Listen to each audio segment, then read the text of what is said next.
Plusieurs tendances se dessinent déjà dans le tourisme médical et ne feront que s'intensifier en 2026. La première et la plus importante est la demande croissante de seconds avis et de diagnostics rapides.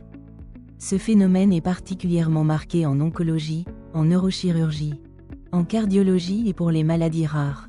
Selon diverses estimations, 30 à 40% des diagnostics de cancer primitif sont corrigés après un examen par un expert.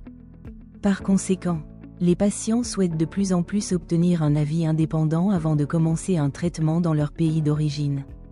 Deuxièmement, l'accent se déplace du traitement à l'étranger vers le parcours de soins individualisé du patient.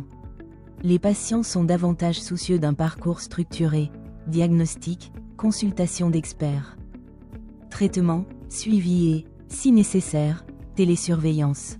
La troisième tendance est l'importance croissante des centres de pointe spécialisés. En oncologie, les cliniques disposant d'une expertise reconnue seront particulièrement recherchées en 2026. Chirurgie oncologique complexe, immunothérapie et thérapie ciblée. Chirurgie robotique et tumeurs rares et résistantes. On observe une croissance rapide du tourisme médical à distance. Cela inclut des téléconsultations d'experts, des réunions interdisciplinaires d'oncologie, le transfert d'images et d'histologie numérique, ainsi que l'élaboration de plans de traitement sans la présence immédiate du patient. Dans de nombreux cas, le voyage intervient dans un second temps, et non en premier. En Allemagne, les médecins, par principe, ne commentent pas les avis d'autrui et ne donnent pas de conseils sans en avoir vérifié la qualité.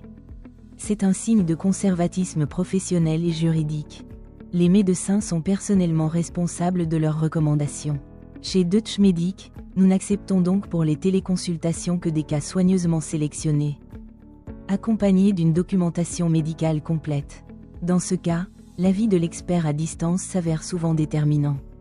Le principe fondamental du tourisme médical est la transparence. Les patients doivent comprendre leur situation, leurs options et les conséquences de chaque choix.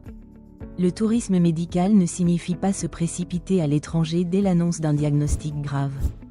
Se précipiter peut parfois coûter cher en temps et en argent. Nous encourageons les décisions éclairées et médicalement justifiées.